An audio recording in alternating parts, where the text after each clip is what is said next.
In chapter 241 of Black Clover, it's titled Super Midair Battle, and we have a super midair battle between Dante and Asta. It starts off with Asta using his Black Slash, and it's acknowledged that it not only nullifies Dante's presence of the Demon King gravity magic, but it also is an attack while nullifying. So a few things about that. That seems like it is going to be essential to Asta in the future here. Last week we were saying that we don't think he'll be able to, well, I wasn't saying this. I had saw this coming the whole time. If you guys would like to see that, please go back and see our last episodes. You'll get to see Xander spew some real world knowledge about neutron stars, and it's very educational. Back to the intro. Very well. Yeah, finish the intro. If we can move on from there. The Black Slash, not only does it nullify magic, but it's a ranged attack. So we see Asta go from someone who needs to be up close and personal with pretty much all of his enemies to being able to create some distance, right? So I feel that that's going to be big in the future here. So with this, we get a little insight into Dante's power. I took it like this. The fact that they're in midair, we know Asta's flying around on his sword and using his sword to fly around. If it's not on it, it's in his hand, right? But Dante seems to not only be able to create a gravitational force around an area, it seems that he has complete control of gravity around himself and around objects as well, because he's not flying on a broom or anything. He is literally just levitating and moving in the air at insane speeds. So we see Dante dodge Asta's attacks a few times. We see him pull the trees up from the ground and actually kill Asta in a pretty gruesome scene.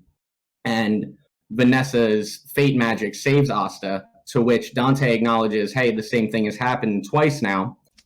It's arcane magic that's affecting the natural laws. So he traces the source, which is at Vanessa. It seems like he can, sense magic. So he goes to where Vanessa is. He actually breaks through the wall, and I do want to come back to that. I think that has some implication. But he breaks through the wall, and he looks at Vanessa and says, hey, you're pretty good looking. You're a waifu. And you have this arcane magic. He offers, hey, be my woman, be my queen to the, king of the Spade Kingdom. To which obviously she looks at him and thinks that's ridiculous. And Asta at that point is confirmed. He knows that he is the lead villain, the main bad guy, the king of the Spade Kingdom. So as Asta's, going to attack him from behind, he gets hit with the gravity magic again, and he activates his Black Asta. And at that point, how I took it was he is able now, Black Asta, to move upwards even with the gravity on him, because it is acknowledged that Vanessa says, hey, his magic is strong, but it also affects a large area. And once Asta activates that area is still being affected behind them, and he is able to actually move through it. So whether he's nullifying it or not, he is able, again, going back to last week, a few of you guys thought that he would not be able to move through his gravity magic. And so it is confirmed that he is able to move through that, even if he gets hit with it. So moving on from that, at that point, he activates Black Asta, and he goes to attack. Dante doesn't counter with an attack. He actually evades. Another thing that makes me believe that Asta is, he realizes Asta through his attacks and nullify them. So with that, Ghost realizes, I'm sorry. So Asta hits him with Black Meteorite and Black, what is the other? Divider. Black Divider. Yep. And so those are attacks that track magic. And still, even though he is tracking the magic, Dante evades those attacks. So Dante is super quick. He seems like he has complete control over his magic. So Ghost realizes Asta's not going to be able to hit him just one-on-one.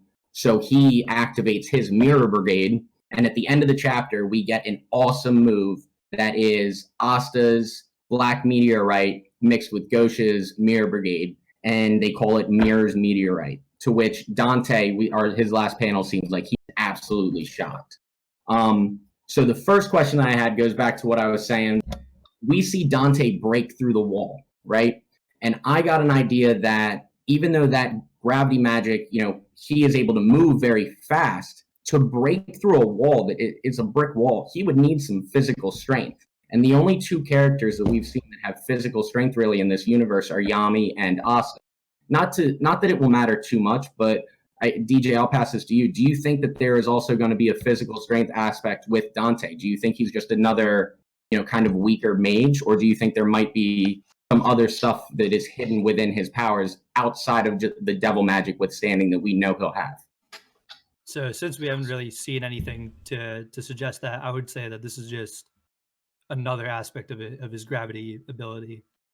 I think that maybe he can use it in any direction or something like that. But I think it was definitely him using his magic to bust through that wall, not any physical strength as of right now. Yeah, I think that he could just put a large, gravity field on that wall, and it just like pushes it. So I feel like he can just kind of, he can. I feel like I agree with DJ. He can push it in really any direction that he wants, and so I think it's more about his. I don't doubt that he's strong, but I think that it's an extension of his magic more than anything. I was definitely inclined to think that too. I just didn't know. There was speculation there, and I didn't know that because we touched on the fact that physical strength does have some advantages. Obviously Asta is able to swing the swords as fast as he can and use them because of his physical strength. But I didn't know if there was going to be some sort of, advantage possibly if he did have that. And again, I was inclined to think that it was his magic, but with him just breaking through that wall, I was reading it a few times and I was like, okay, maybe there is like a physical strength aspect to that, Well, what do you think he would be? No, sorry, go on. No, go. Yeah. I mean, I was just going to say, I would think that he'd be the last person to have a physical strength thing, seeing as his magic kind of makes up for any need for physical strength.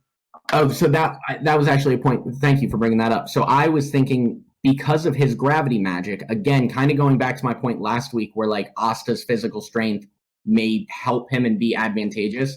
Maybe just having that magic, he's naturally grown a strength, right? Being in the same areas that he's casting. And again, I'm sure a counter to that point could be he probably just controls it to where he doesn't feel anything. I'm sure that's what it normally could be.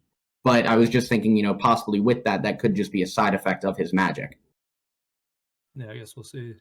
Yeah. But so I did want to touch on, I was, looking at a few videos from some other people within the community. And Truth Hero had put out a video about some arcane stages and really shed some light on some stuff about the arcane. We got it confirmed that one characteristic of arcane mages is that they affect natural laws within that universe. So on the on the Black Clover wiki, they list only 1, 2, 3, 4. They only list 5 people that are arcane stage mages that we have in the Clover Kingdom right now. And the 5 that they list are Asta, Yami, Sekre, Vanessa, and Willie Vengeance. So he kind of goes into how he doesn't understand how Julius wouldn't be listed on there and how William Vengeance is. And I kind of wanted to bring that into our discussion because I thought that was a question.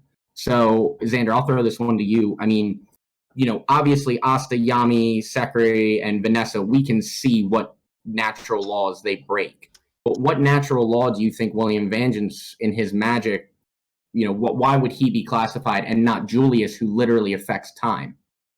So, well, I think that's crap that Julius isn't, first off. I mean, time is really, but with Willie Vengeance, I think it would really have to be with maybe the healing and life, the life aspect of bringing the tree of life up and being able to, yes, it's extreme healing magic, but maybe that there are other aspects of that. And like I said, it's I guess you're bringing life out of nothing. He's just popping that tree up out of nowhere. Whereas there's other creation magic, but you see it as inanimate objects, whereas his is full real life. So he's creating life from nothing. So I feel like that's going against the natural law of the magic world. That makes sense though. I didn't think about that. Yeah, so actually, if you scroll down to the comments of that video, some people actually explained it where So Willie Vange's tree magic is kind of like, it's heavily draws from Norse mythology. Like they call it the Tree of Yggdrasil or something like that. And we know from like Marvel movies and stuff, right, that the tree kind of connects all like the nine realms in Norse mythology.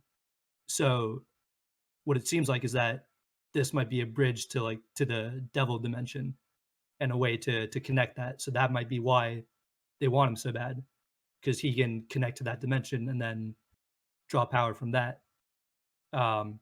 Interesting. So that seems to be a thing. And the other point is, I don't think they said Julius isn't an arcane sage. I just think it might be that they haven't confirmed yet that he is one, and maybe they don't want that smoke.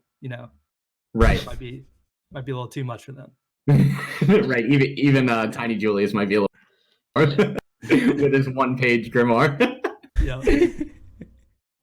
Well, that kind of does lead into what I was going to say with a follow-up to that. So do you think that, you're saying that would be a bridge into possibly like the other realm, the devil realm, or a bridge point between that? Do you think that all arcane mages would be a portal to that? Because as we see with Yami, he is able to actually have his dimensional slash.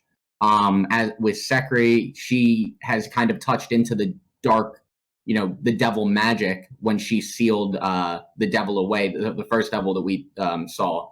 And, with Vanessa, obviously, we're seeing that she can bring people pretty much back from the dead. We see Asta get killed in this chapter. And for lack of a better term, yes, I understand that she kind of reverses the fate of that, but she is bringing life about at a point where life would have been taken,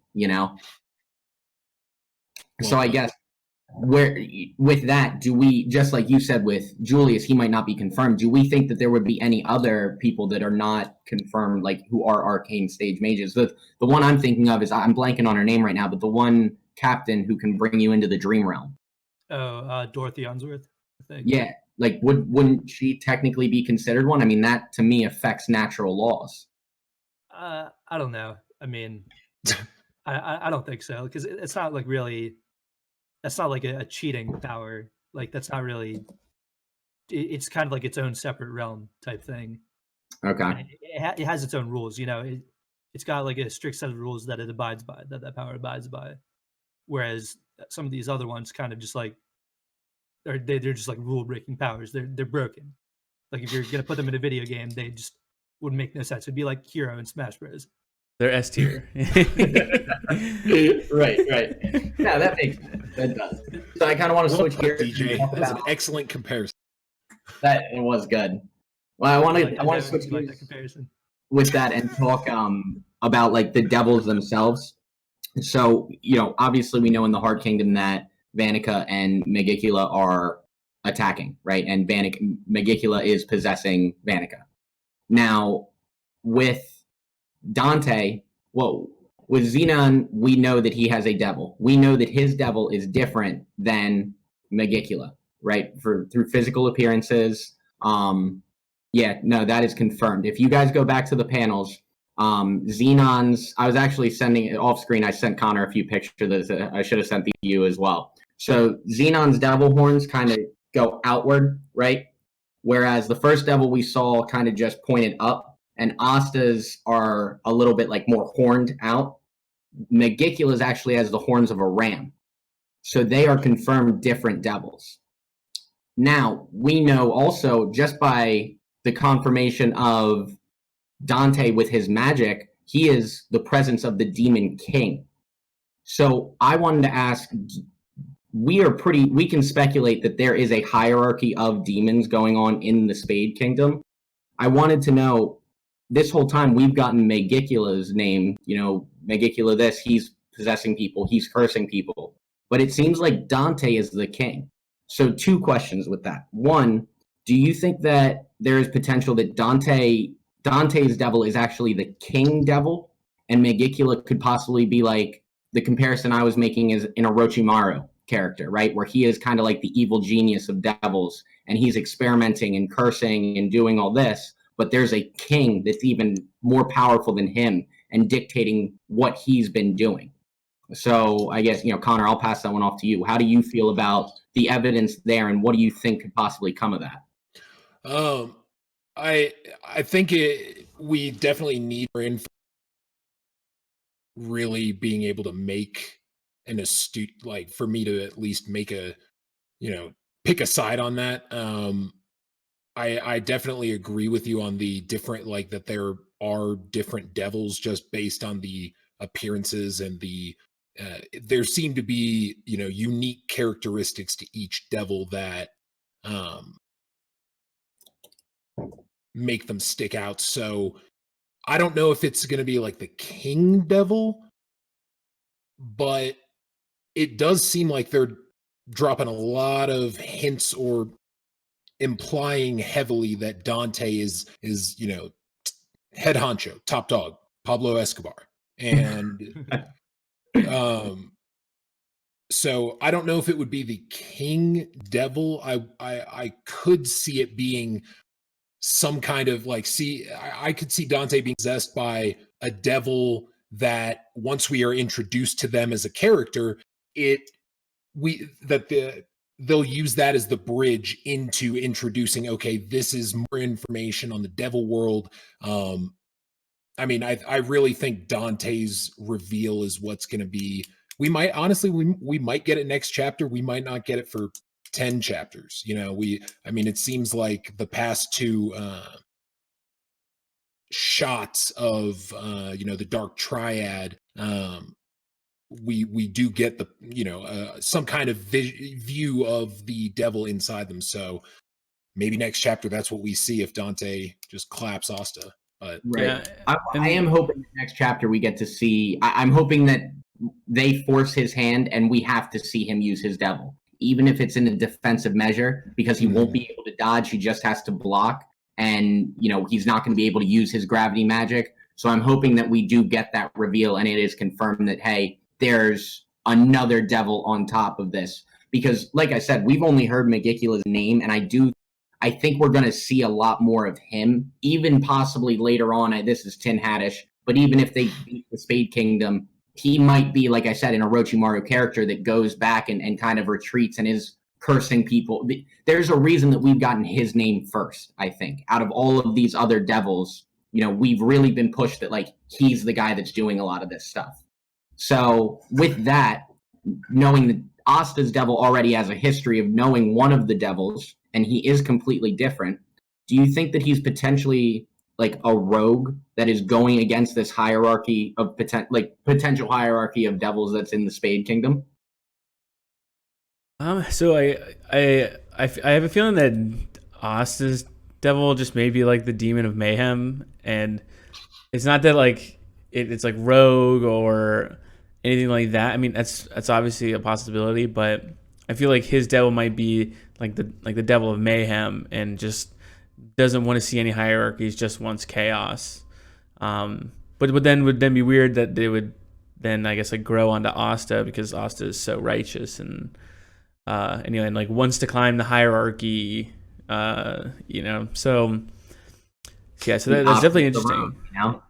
Asta is the rogue. So it seems like it almost seems like we're going to get a backstory where this devil, out of all things, connected to Asta for some reason. Whether he's been outcast from the Devil Society, if we find out there is one later, or we see that he has a vendetta against possibly someone like Megicula personally, right? Like, we don't know what's going on with these devils. They could even be taking these arcane stage mages to recruit more. If there is, like you said, DJ, earlier, like if they can create a portal between or a bridge between to this other realm, maybe they're trying to get more devils out of this realm to bring them into the Spade Kingdom, and possess more people. Yeah. But I think it's all going to rely on learning more about like the demons, and I feel like that's kind of like the whole point of this arc is really to kind of shed more light on the dark. So, like I said, I think we're gonna see a lot more of Megicula. I think the reason why we heard that first is I think to kind of show a lot more importance to Noelle's growth and to kind of give her a more like higher reason to obtain the water spirit. I feel like that's because that was the one that cursed Noelle's mom, and that is the one that cursed the one in the Heart Kingdom, coincidence that Noelle is there, right? So I feel like it's just to like legitimize her gaining the what's called the water spirit. But so I think we're going to see a different devil. I'd be surprised if Megicula was controlling 2 of the triad and not the third. Yeah, so I think we're gonna. I think it's 3 different ones. Yeah, and so I think we're gonna see a completely different one. I don't know if it'll be the king, right? This is like the first set of demons really we're seeing. Yeah, they're not gonna show the king right off the bat. So we didn't see Dante until arguably like the end. Clarify that. So I don't think that we're seeing like the king devil, strongest devil we'll see in the entire. We gotta say, he's saving that for We're Endgame. not seeing like a Kaguya-esque character right now. I'm just saying, say that there is a society living in the Spade Kingdom, right, and possessing people within the Spade Kingdom. Maybe they're a rogue society of devils. We have no idea what goes deeper and what could unravel when you enter that devil realm, right? But kind of like the king of the devils that are in the Spade Kingdom. You get what I'm saying? Like, if the devil has a motive, that devil just wanted to be the king, so he did all this and caused all this havoc to be the king of the Spade Kingdom. And that's what I'm saying. Like, is Megicula kind of like a My Hero doctor to an All for One? Is he just the guy that's like experimenting with humans and cursing people and doing? Because we haven't seen him focus in a specific area. We've heard a couple stories of like these rare curses or whatnot, and they all trace back to him. But what is the cause of that? What is his motive? Why is he doing that? Like there has to be something in my head deeper with all of this stuff. And it doesn't make sense that Megicula wouldn't be in Dante then if he was the main guy. Yeah, I agree with that.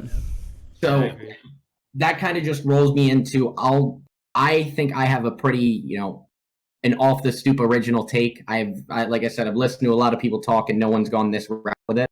I've heard that people think there's going to be some deaths potentially between, from our end, DJ, you said potentially Ghosh is a goner here. I even could possibly see a route where Ghosh dies because of how powerful he is, and Dante realizing like, hey, this Mirror Brigade power is definitely something that could trip us up later, and having to take him out now. But my prediction, I'm actually going to put a prediction on this, is that I feel there was a reason that Dante asked Vanessa to be his woman, right? I feel that when Dante has to bring his devil out, we are going to see the Black Bulls get overpowered. Even if Yami comes in, we're going to see the Black Bulls get overpowered. And they're going to be down to their last leg, and Dante is going to kill them. And to save the Black Bulls, Vanessa is going to go back with Dante and basically make a deal like, I will be your wife, but you have to spare them now. And she'll go back because we've already seen her in a past arc for Asta go and put herself in willing danger back home to save Asta. So she definitely would do anything for like the Black Bulls, that they're her family. So if she sees that Dante at this point is not going to kill her, whether he kills the rest of them or would, whatever. There's a reason that dialogue went on. So I think that is going to be how they get away from Dante. Is instead of Yami dying or Ghosh dying, he's going to be about to kill everyone, and Vanessa's going to say that, and they're going to go away, and that's how we're going to get through this encounter with Dante this time. But what do you guys think is going to happen? So with that thought in mind, I completely agree with you.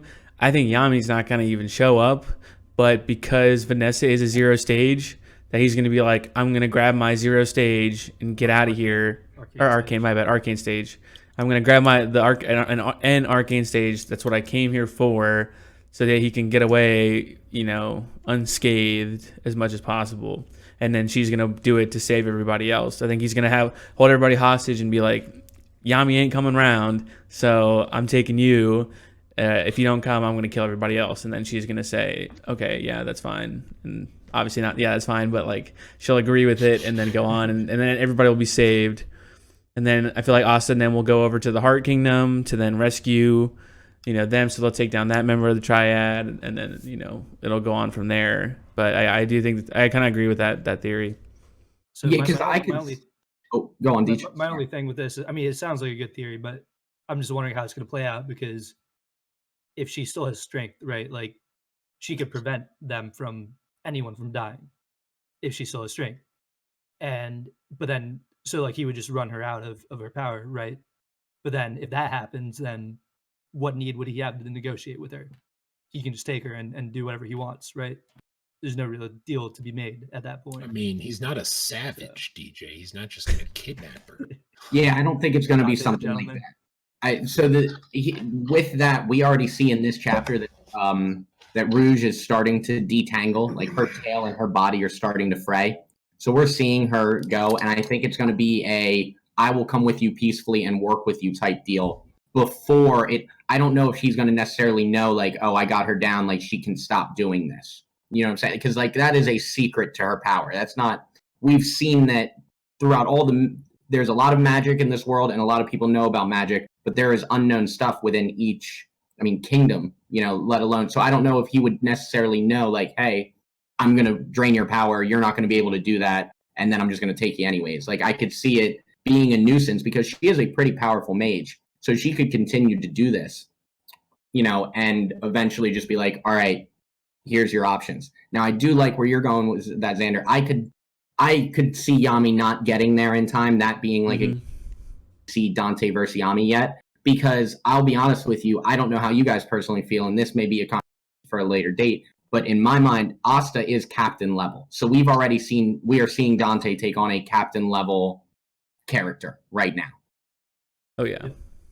For sure. So we don't have to get that fight, that's a lot of fighting and a lot of action for, because what if right now it seems to me Asta, and Yami are three of the most powerful characters in the Clover Kingdom. Like they're the heroes, right? So if Dante just takes them out right away, and they're like, what hope do we have? Are we going to see leaps and bounds and another time skip? Like, how would they catch up to that power? Like, we have to have some sort of speculation, kind of like a, Shigaraki at 70%, like we were just talking about, or something.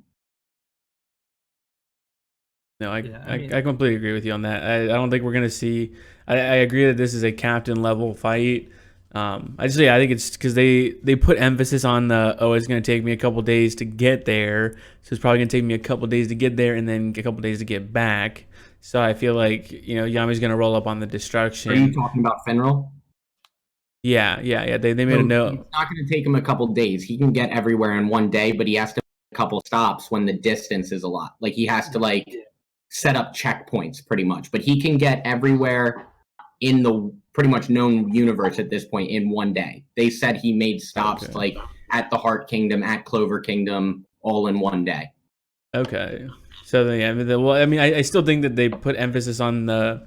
I also I could agree with that. Like I have to make checkpoints in between type deal. Yeah. And it's Yami, right? Like they don't know anything's going wrong, and Yami likes to fool around and gamble and do whatever nonsense and stuff. So stop at a casino on the way back. Exactly. Like they could stop, and then that could be like fuel for Yami if only I taken it seriously, whatever. So I definitely agree with you. Like you can't have all the heads of everything go down at the beginning, because then it's like, well, we just had a time skip. Like we're not gonna have another one. I mean, we might, but it's very potential. But so, do you guys have any other thoughts on this chapter? I think that was pretty. I think we're gearing up for. I feel like we're gearing up. I think we're gonna gear up for Dante's devil reveal. That's got to come next. Like that has to, right? Because I agree with the expression on his face. He's completely shocked. I think he's definitely underestimated them, and then I think that has to become. So then we'll see all of the devils that are all in play, and then we can really kind of start to build more. We've gotten the fights, now let's start to learn. So like the initial fights, like here's the power. We know what their power is. Let's get backstory and everything. I definitely agree with that. Well, let us know what you guys think. Let us know, how you felt about the conversation, what your theories are on the devils, the devil hierarchy, the potential devil hierarchy. Any suggestions? Let us know generally how you've been liking the channel. Like and subscribe. Follow us on Twitter and Instagram at Off The Stoop. And thank you guys for sticking with us. Have a great day. Peace.